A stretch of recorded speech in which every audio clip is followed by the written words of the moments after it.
Hello बच्चों, मेरा नाम है विवेक और आज हम स्टार्ट करेंगे अपना कॉस्मोलॉजी का तीसरा चैप्टर जो कि है earth. Earth is very beautiful place. It's a very beautiful place where we live. जहाँ पे हम लोग रह रहे हैं वो है आपकी अर्थ और ये बहुत सुंदर है, बहुत सुंदर है। आप निकलो, घूमने निकलो, अर्थ को एक्सप्लोर करने निकलो। You will gonna love this. आज हम अर्थ के बारे में पढ़ेंगे। अभी तक हमने क्या पढ़ा? अभी तक हमने सबसे पहले देखा कि एक बिग बैंग हुआ जिसके कारण जो एक बॉल साइज का एक हमारे पास कुछ था बॉल साइज में, जिसकी डेंसिटी बहुत ज़्यादा थी, वो एक्सप्लोड कर गया और एक्सप्लोड करने के बाद जो है हम एक गैलेक्सी में रहने लगे। इस जो हमारी गैलेक्सी बनी उसको हमने मिल्की वे नाम दे दिया। इस गैलेक्सी में कल के लेक्चर में हमने पढ़ा कि सोलर सिस्टम कैसे सोलर सिस्टम कैसे, कौन सी प्लैनेट सबसे नज़दीक है सन के, सन क्यों काम कर रहा है, कैसे काम कर रहा है, वो सब कुछ हमने देखा। अब आज के लेक्चर में हम लोग अर्थ के बारे में पढ़ेंगे, जो हमने एक प्लैनेट छोड़ के रखा था। क्योंकि ये हमारे एग्जामिनेशन पॉइंट ऑफ व्यू से और वैसे भी हमारे लिए इन अवर डेली लाइफ ये हमारे लिए बहुत इंपॉर्टेंट है, तो हमें ये पढ़ना है, इसलिए हमने इसको छोड़ के रखा है। तो earth is the beautiful place where we live. Let's start करते हैं कुछ इंपॉर्टेंट फैक्ट से अर्थ के बारे में। पहले आप अर्थ देख लो। This is earth. आपने बहुत बार हर जगह कहीं ना कहीं देखते रहते होंगे। So it's very beautiful. तो इसको सबसे पहले बात यह है कि ये ब्लू प्लैनेट है। ये ब्लू प्लैनेट है। क्यों ब्लू प्लैनेट बोलते हैं? क्योंकि यहाँ पे 70.92% जो है वो वाटर है। 70.92% वाटर है। इसका मतलब है कि 29.08% ओनली लैंड है। ये दिस इज लैंड। सिर्फ कितना है? 29.08%। बाकी जो 70.92% है वो वाटर है। इसलिए हम इसको क्या बोलते हैं? ब्लू प्लैनेट भी बोलते हैं। इसके बाद दो कॉन्सेप्ट हमने लास्ट क्लास में पढ़े, that is rotation and revolution. तो रोटेशन क्या होती है? रोटेशन के कारण जो है, रोटेशन के लिए अर्थ को हमने डिफरेंट प्लैनेट्स के डिफरेंट पढ़े। हमने पढ़ा कि रोटेशन के लिए कौन सबसे ज़्यादा समय लेता है और रिवॉल्यूशन के लिए कौन सबसे ज़्यादा या सबसे कम टाइम लेता है। सारी जो है ये कि रोटेशन के लिए सबसे ज़्यादा टाइम कौन लेगा, रोटेशन के लिए सबसे कम टाइम लेगा, कमेंट बॉक्स पे लिख के बताओ मुझे अभी, ठीक है। अब यहाँ पे अर्थ की रोटेशन की बात हो रही है, तो अर्थ की रोटेशन की बात करेंगे तो 23 आवर्स 56 मिनट एंड 70.91 सेकेंड। तो आप देख रहे हो कि पूरे 24 आवर्स नहीं, कितने लेता है 23 आवर्स 56 मिनट एंड 40.91 सेकेंड लेता है। फिर रिवॉल्यूशन की बात होती है तो 365 डेज और 5 hours 48 minutes. 365 days 5 hours and 48 minutes. ये जो 5 आवर है एंड 48 मिनट्स है ना, इसी के कारण फिर क्या होता है कि 4 साल बाद जो है वो हम इंक्रीज कर देते हैं, एक 1 डे इंक्रीज कर देते हैं, जहाँ पे हमारा जो फरवरी है वो 28 के बजाय 29 का होने लगता है और 366 डेज हो जाते हैं at that year. Now land area के बारे में हमने पढ़ा, कितना है? 29.08%। रेडियस की बात करते हैं तो रेडियस कितनी है? 6400 किलोमीटर जो है वो रेडियस है। ये लमसम है, इसी के अराउंड है, कम है थोड़ी से। देन एस्केप वेलोसिटी की बात करते हैं। ये बहुत इंपॉर्टेंट है साइंस के क्वेश्चन पॉइंट ऑफ व्यू से, साइंस में जो क्वेश्चन पढ़ते हैं उसके पॉइंट ऑफ व्यू से। क्योंकि यहाँ पे क्या होता है, 11.2 किलोमीटर पर सेकेंड की स्पीड से हमें अगर हमने किसी रॉकेट को अर्थ की जो एटमॉस्फेयर है उससे बाहर भेजना है तो हमें इतनी स्पीड चाहिए मेंटेन करने के लिए, तभी वो उसकी अर्थ की जो एटमॉस्फेयर है उसको छोड़ पाएगा, नहीं तो वो उसी में घूमने लगेगा। जैसे हमारे मैक्सिमम सैटेलाइट घूम रहे हैं ना, सैटेलाइट जो है वो अर्थ के एटमॉस्फेयर के बाहर नहीं है, आउटर मोस्ट लेयर में है, जिसमें वो लोग सैटेलाइट जो हो घूमना स्टार्ट करते हैं। So after that densest planet है। अब इसके बारे में अब मुझे कमेंट बॉक्स में एक चीज़ और लिखो कि सबसे कम डेंसिटी कौन से प्लैनेट का है। ये हमने कल के लेक्चर में पढ़ा। डीपेस्ट पॉइंट की बात करेंगे हम तो चैलेंजर द्वीप जो है वो डीपेस्ट पॉइंट है इन ओशियन। अब ये बहुत सारे ओशियंस हैं और क्या है हमारे पास, और हमारे पास लैंड एरिया है। तो जो ओशन है ना उसमें सबसे डीपेस्ट पॉइंट है that is Marina trench. Marina trench या चैलेंजर द्वीप। कई बार वो ऑप्शन में आपको मरीना ट्रेंच देता है, कई बार वो आपको चैलेंजर द्वीप देता है। तो आपको अच्छे से दोनों चीज़ें याद रखनी है। और ये है कहाँ पे? पैसिफिक ओशियन में। पैसिफिक ओशियन, पैसिफिक ओशियन सबसे बड़ा ओशियन है। पहली बात, सबसे बड़ा ओशियन। क्वेश्चन ये भी पूछता है कि सबसे बड़ा ओशियन कौन सा है अर्थ में, तो वो कौन सा है? पैसिफिक ओशियन है। और सेकंड क्वेश्चन आपसे पूछता है कि सबसे डीपेस्ट ओशन कौन सा है, तो वो भी पैसिफिक ओशन है। क्यों? क्योंकि सबसे डीपेस्ट पॉइंट भी इसी के पास है। कौन? मरीना ट्रेंच या चैलेंजर द्वीप। चैलेंजर द्वीप है near Marina trench. Now deepest point की बात करेंगे। डीपेस्ट पॉइंट है इन लैंड। अभी हमने क्या पढ़ा? ओशन में डीपेस्ट पॉइंट क्या है, अब लैंड में डीपेस्ट पॉइंट है डेड सी। ये अराउंड 373 मीटर्स के अराउंड डीप है, इससे ज़्यादा नहीं है। देन हाईएस्ट प्लेस की बात करेंगे, हाईएस्ट माउंटेन, जो कि है हमारे पास माउंट एवरेस्ट। आप सबको पता है नेपाल में है माउंट एवरेस्ट, इसी वाले एरिया में। और ये कितनी हाइट है इसकी? 8848 मीटर। ये बहुत इंपॉर्टेंट है, पेपर पॉइंट ऑफ व्यू से डायरेक्ट क्वेश्चन पूछता है। 8848 मीटर। पहले तो आप लोग ये देखो कि जो हमारे पास अर्थ है ना, जो हमारे पास अर्थ का जो एरिया है, कल भी मैंने बोला था कि ये अपने एक्सिस पे ना, ये अगर मैं इसके एक्सिस मानूं, ठीक है, तो वो टिल्टेड है ऐसे। This is north pole, this is south pole. और ये कितना टिल्टेड है? यहां से ये जो एक्सिस है वहां से ये 66 1/2 डिग्री टिल्टेड है, और इस तरफ से ये 23 1/2 डिग्री टिल्टेड है। ये कई बार आपसे डायरेक्ट पूछ लेता है, तो ये आपको पता होना चाहिए। तो पहली बात तो ये है। फिर आपको ये बात पता होनी चाहिए, तीन चीजें। दिस सेंटर से जो लाइन जाती है, इसको हम क्या बोलते हैं? इसको हम बोलते हैं इक्वेटर। This is equator. जो लाइन हमारी यहाँ ऊपर से कितने डिग्री से जाती है? 23/1/3 डिग्री से जब जाती है, इसे हम बोलते हैं ट्रॉपिक ऑफ कैंसर। और जो हमारी यहाँ से 23/1/2 डिग्री से जाती है, उसको हम बोलते हैं ट्रॉपिक ऑफ कैप्रिकॉर्न। ठीक है, तो ये आप लोगों ने ध्यान रखना है थोड़ा सा अपने। Let us talk about the division of earth. Division of earth के बारे में हम बात करेंगे कि कैसे कैसे हमने अर्थ को डिवाइड किया है, पढ़ने के पॉइंट ऑफ व्यू से और देखने के लिए। ठीक है, अब अर्थ में अगर मान लो ये मेरे पास एक सर्कल है या मेरे पास एक स्फेयर है, स्फेयर में मैं एक चीज़ की पोजीशन कहाँ दिखाऊंगा? ठीक है, तो वो एक लाइन से तो मैं दिखा नहीं सकता हूँ, उसके लिए मुझे क्या चाहिए? 2 लाइनें चाहिए। तो हमने इसको 2 टाइप में डिवाइड करके रखा है अर्थ को पढ़ने के लिए। ठीक है, कि कौन सी पोजीशन कहाँ जैसे है और कहाँ पे क्या है, वो सब देखने के लिए हम लोगों ने क्या किया है? अर्थ को 2 पार्ट्स में डिवाइड करके रखा हुआ है, जो कि उसमें से एक पार्ट है लैटिट्यूड, एक पार्ट है लैटिट्यूड। तो drawn parallel to the equator, जो लाइन है इक्वेटर। अब आप इसको अगर अर्थ मानो, इसको अगर आप अगर आप इसको अर्थ मानो, देन ये आपका इक्वेटर है। सेंटर से जो लाइन पास करती है उसको हम इक्वेटर बोलते हैं। ये आपका इक्वेटर है। अभी हम लैटिट्यूड की बात कर रहे हैं, तो ये आपका इक्वेटर है। तो इक्वेटर के पैरेलल में जो लाइनें ली हुई हैं हमने, इक्वेटर के पैरेलल में जो हमने लाइनें ली हुई हैं, इक्वेटर के पैरेलल में, सिमिलरली नॉर्थन हेमिस्फीयर और साउदर्न हेमिस्फीयर में जो इक्वेटर के पैरेलल हमने लाइंस ली हुई हैं, उनको हम क्या बोलते हैं? लैटिट्यूड।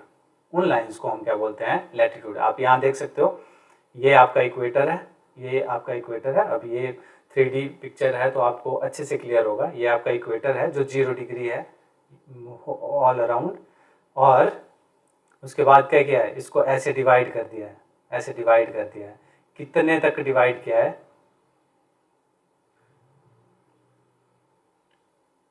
कितने तक डिवाइड किया है? 90 डिग्री तक, 90 डिग्री तक डिवाइडेड है ये, 90 डिग्री तक।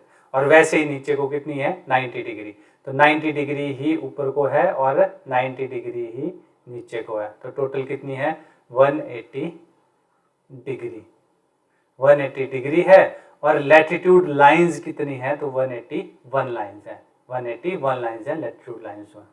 Now we will talk about the distance between two latitude, दो लैटिट्यूड के बीच में डिस्टेंस कितना है 111 किलोमीटर डिस्टेंस है। एक जब भी हम मैप में ग्रेड करते हैं या तो उसके लिए हम लेते हैं, तो हम जो है वो एक लैटिट्यूड लाइन को 100 किलोमीटर का डिस्टेंस है एक लैटिट्यूड लाइन में। नाउ लॉन्गिट्यूड के बारे में बात करते हैं। लैटिट्यूड बहुत सिंपल है। लैटिट्यूड क्या है, लैटिट्यूड है एक इक्वेटोरियल लाइन है, उसके अराउंड हमने क्या लेके रखे हैं, उसके पैरेलल में हमने लाइंस लेके रखे हैं, इनको हम लैटिट्यूड बोलते हैं। लॉन्गिट्यूड देखो कंफ्यूज नहीं करना है लैटिट्यूड लॉन्गिट्यूड में। लॉन्गिट्यूड का मतलब है अपने हाइट से कंपेयर कर लेना, हाइट लॉन्ग, आप कितने लंबे हो, ठीक है। तो लॉन्ग का मतलब जो ऐसी खड़ी लाइनें हैं उनको हम क्या बोलते हैं लॉन्गिट्यूड बोलते हैं, और जो ऐसे तिरछी लाइनें हैं इनको हम क्या बोलते हैं लैटिट्यूड। तो कभी भी अगर आपने अपने दिमाग में कॉन्सेप्ट, क्योंकि बहुत बच्चे कंफ्यूज करते हैं, अगर कॉन्सेप्ट रखना है तो लॉन्ग को लॉन्ग ही मानना, अपनी हाइट के हिसाब से देख लेना। तो जो लंबी लाइनें होंगी उनको हम क्या बोलते हैं, उनको हम बोलते हैं लॉन्गिट्यूड। तो दीज आर लॉन्गिट्यूड्स, जो ये लाइन है ये लॉन्गिट्यूड है, और जो ये पैरेलल लाइंस हैं किसके, इक्वेटोरियल के पैरेलल जो लाइंस आ रही हैं उनको हम क्या बोलते हैं, उनको हम लैटिट्यूड लाइंस बोलते हैं। लॉन्गिट्यूड लाइंस के बारे में जब हम बात करेंगे तो extended from north pole to south pole, ये क्या होती हैं, ये आपका नॉर्थ पोल है जो नॉर्थ साइड को है, ये आपका साउथ पोल है, तो नॉर्थ पोल से साउथ पोल तक जाती हैं जो आपकी लॉन्गिट्यूड लाइंस होती हैं। नाउ टोटल जो है वो 360 मेरिडियन है, टोटल 360 मेरिडियन है, ठीक है। यहाँ पे कितने हो रहे थे 180 डिवीजन हो रहे थे, लेकिन यहाँ पे 180 डिवीजन ही होते हैं, कितने होते हैं 360 हैं, ये 360 हैं all over the globe. Now जो प्राइम मेरिडियन है, ये बहुत इंपॉर्टेंट क्वेश्चन है एग्जामिनेशन पॉइंट ऑफ व्यू से। जो प्राइम मेरिडियन ये वाला मेरिडियन है जो आप ये देख रहे हो ना, this is called prime meridian, जहां से हमने जो ये लाइंस हैं इनको नापना स्टार्ट किया है। तो उस जो एरिया है वो कौन सा एरिया है जहां से हम इसको देखते हैं, वो है आपका royal observatory at Greenwich near London. तो ग्रीनविच नियर लंदन जो है वो रॉयल ऑब्जर्वेटरी है जहां से हमने क्या किया है, इसको नापना स्टार्ट किया है। तो इसको क्या बोलते हैं हम, प्राइम मेरिडियन। तो आपसे पेपर में क्वेश्चन ये पूछता है कि प्राइम मेरिडियन कौन सा है, या आपसे पूछता है कि 0 डिग्री जो लॉन्गिट्यूड लाइन है वो कहाँ पे है। तो आपको ये बात अच्छे से पता होना चाहिए कहाँ पे है, royal observatory at Greenwich near London से वो 111 किलोमीटर है जो ये वाला डिस्टेंस है। जब मैं इसको इक्वेटोरियल लाइन मानूं, जो ये सेंटर में जो इस वाले जगह पे जो डिस्टेंस है वो 111 ही है, लेकिन क्या हो रहा है, ये कम होता जा रहा है, आप देख पा रहे हो ये कम होता जा रहा है, डिस्टेंस कम होता जा रहा है। और एक टाइम पे क्या होगा, यहाँ पे जब हम पोल्स पे पहुंचेंगे, नॉर्थ पोल या साउथ पोल पे, तो डिस्टेंस कितना हो जाएगा, 0 हो जाएगा। तो ये जो डिस्टेंस है ये ज़्यादा कम होता रहता है, लेकिन लैटिट्यूड का डिस्टेंस ज़्यादा कम नहीं होता। आप देख रहे हो ना, लैटिट्यूड डिस्टेंस तो उतना ही है, डिस्टेंस तो उतना ही है, ओके। सो इसके अलावा 180 degree of meridian, 180 degree of meridian जो आप देख रहे हो, अब यहाँ पे 0 डिग्री मेरिडियन है, तो 180 डिग्री मेरिडियन आपकी नज़र में कहाँ होना चाहिए, इससे बिल्कुल अपोजिट पिछली वाली साइड को, तो वो क्या होगा 180 मेरिडियन। और जो वो 180 मेरिडियन है ना, उसको हम इंटरनेशनल डेट टाइम बोलते हैं, इंटरनेशनल डेट टाइम। उस वाले पॉइंट से हमने डेट्स को मेजर करते हैं। तो जैसे बोलते हैं कई बार कि अगर आपने यूएसए से अगर आपने जापान जाना है, यहाँ पे आपको डे लॉस हो जाएगा, डे लॉस होगा आपको अगर आपने यूएसए से जापान जाना है, क्योंकि यूएसए और जापान पीछे दो कंट्रियों के, यहाँ पे इस साइड को यूएसए है, दूसरी साइड को जापान है, ठीक है। तो ये कंफ्यूज करता है। तो क्या होगा कि अगर यहाँ पे आप 21 दिसंबर को हैं, 21 दिसंबर को अगर आपने यूएसए में है और आप उसी दिन फ्लाइट लेके जापान जाते हो, ठीक है, तो यहाँ पे कितना होगा, आपके पास अभी एक दिन बचा हुआ होगा, 20 दिसंबर होगा ये, आपके पास एक दिन अभी बचा हुआ होगा, ठीक है, तो इस बात का थोड़ा सा ध्यान रखना।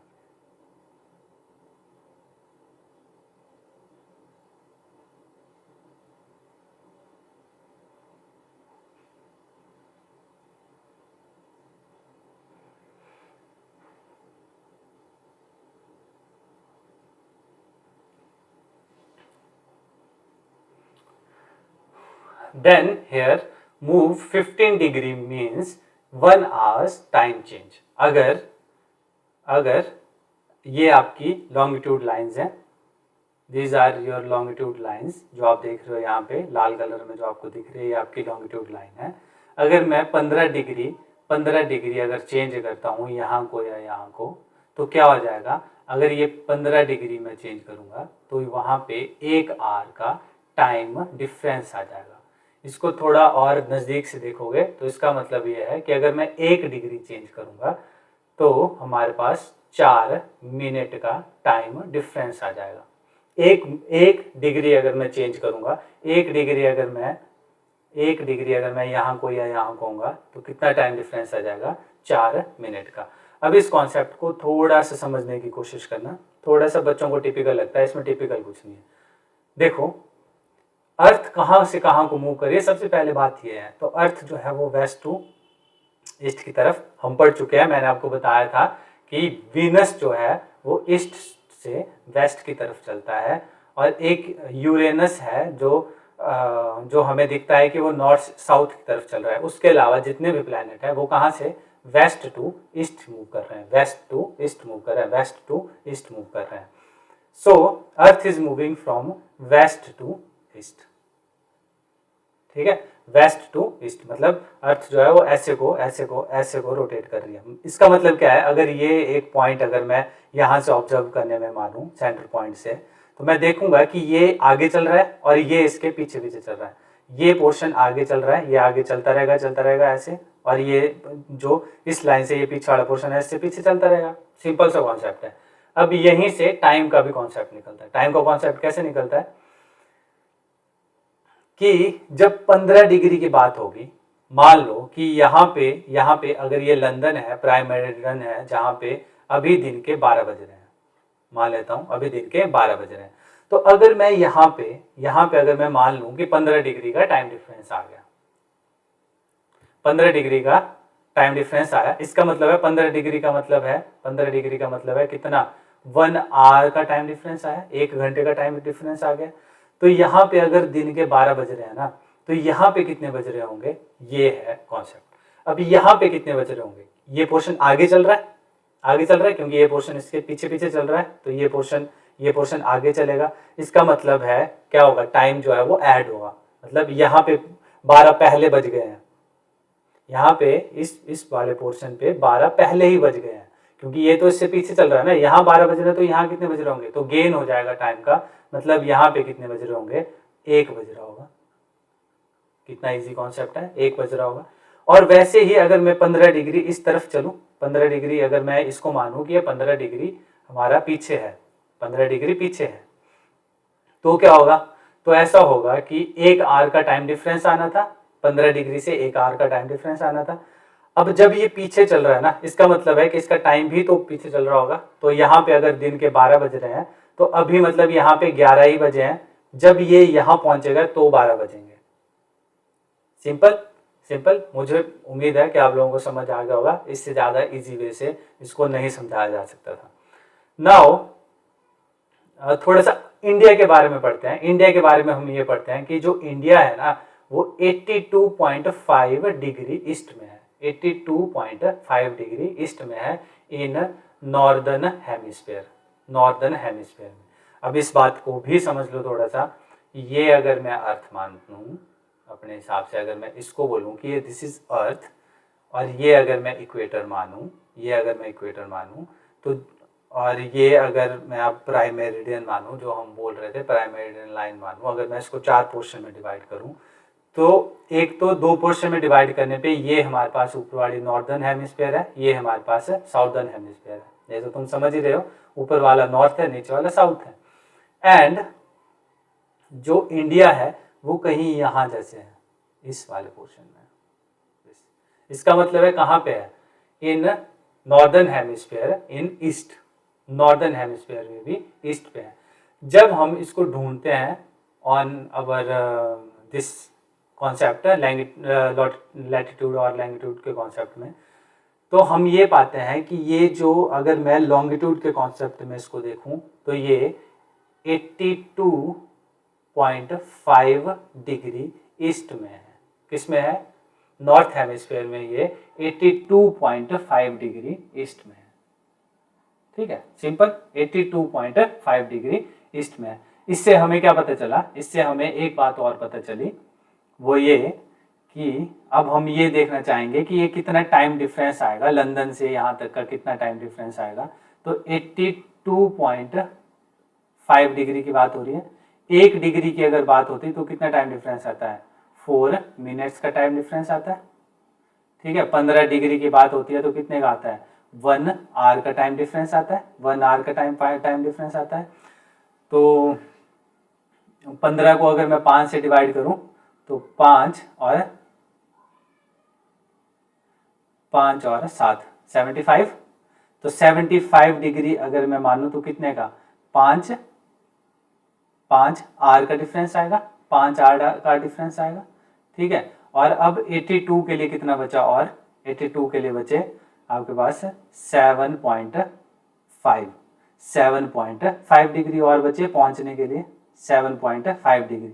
अब 15 डिग्री किसके बराबर होता है, 1 मिनट के बराबर। 15 डिग्री 1 मिनट के बराबर, इसका मतलब है 15 का हाफ 7.5 डिग्री किसके बराबर हो जाएगा, 30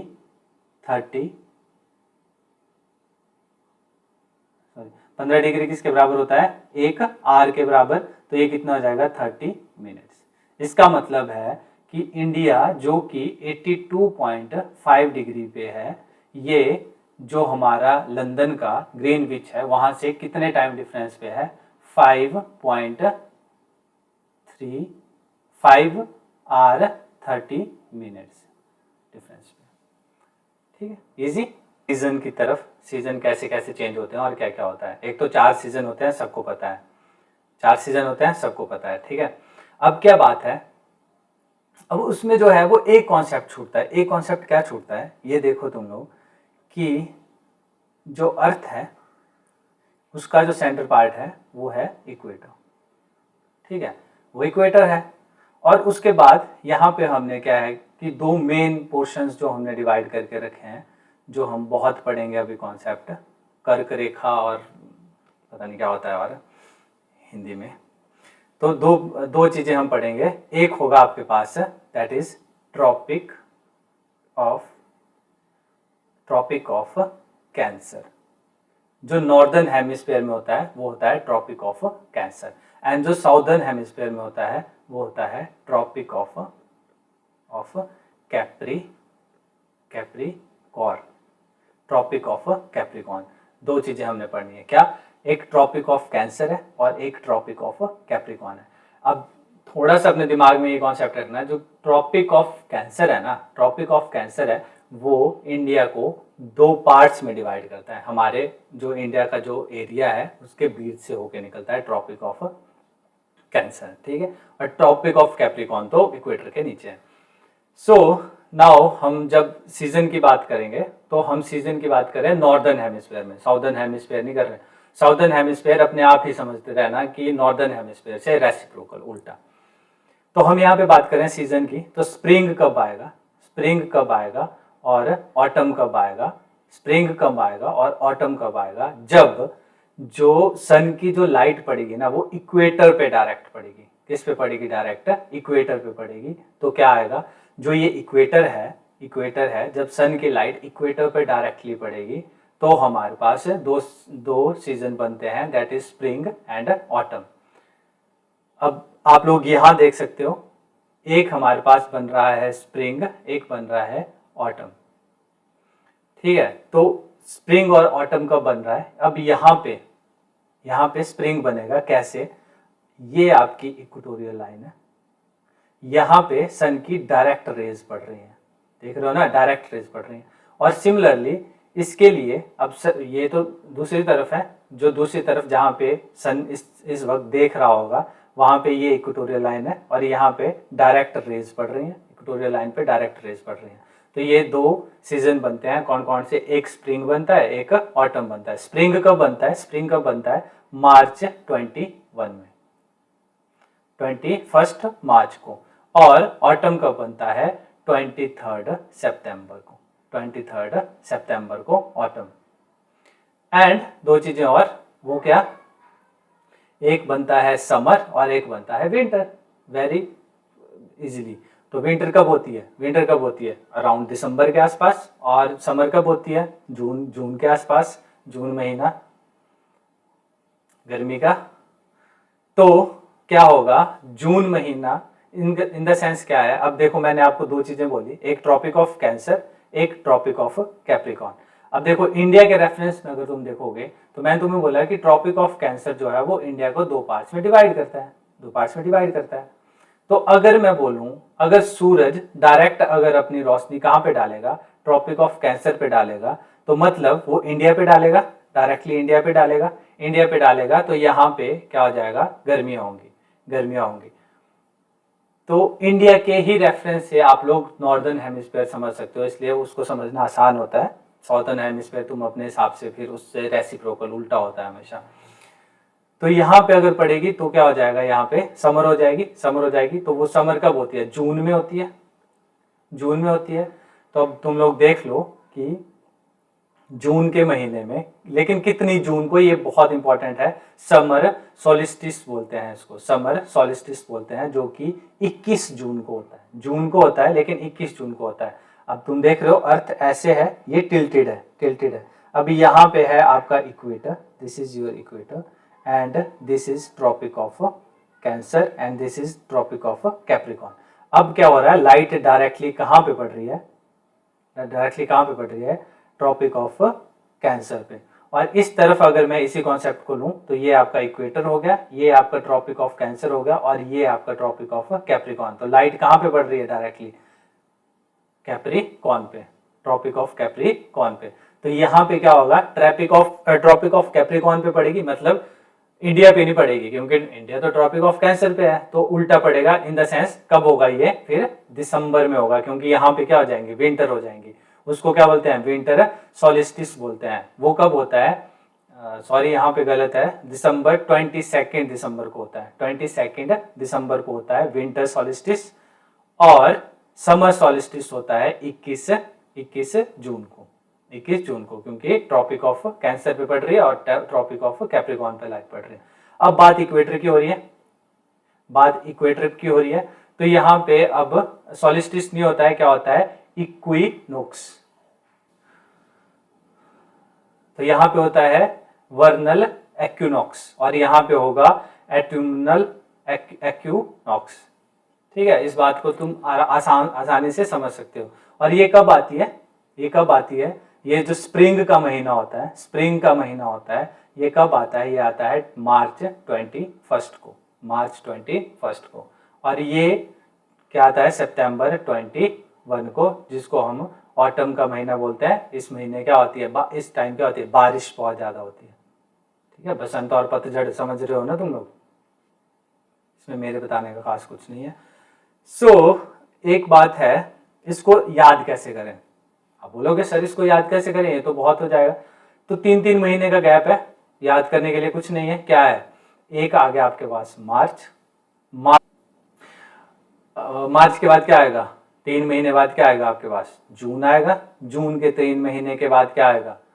जून के 3 महीने के बाद क्या आएगा? सितंबर आ जाएगा। सितंबर के 3 महीने के बाद क्या आएगा? दिसंबर आ जाएगा। ठीक है, और डेट्स याद रखना भी कोई बड़ी बात नहीं है। क्या? मार्च 21 को, मार्च 21 को, जून 21 को, सितंबर 21 को, दिसंबर 22 को। सितंबर 23 में होता है, इसने पता नहीं क्या लिख के रखा है। सितंबर 23 को एंड दिसंबर 22 को। सितंबर, तो हमने क्या पढ़ा? इक्विनॉक्सिस पढ़ लिया हमने, सोलिस्टिस पढ़ लिया हमने, क्या होता है, कब होता है? मार्च 21 को सितंबर 23 को क्या होगा, इक्विनॉक्सेस होंगे क्योंकि यहाँ पे 2 सीजन बन रहे हैं। कौन से बन रहे हैं, एक स्प्रिंग बन रहा है, एक ऑटमन बन रहा है। और यहाँ पे क्या होता है, जून 21 को एंड दिसंबर 21 को एक विंटर सॉलिस्टिस बनेगा, एक समर सॉलिस्टिस बनेगा। Okay, thank you. आज हम यहीं तक पढ़ेंगे, कल मिलते हैं अपने नेक्स्ट लेक्चर के साथ, जो कि बहुत इंपॉर्टेंट रहने वाला है एग्जामिनेशन पॉइंट ऑफ व्यू से। देखते रहिए और thank you and have a nice day.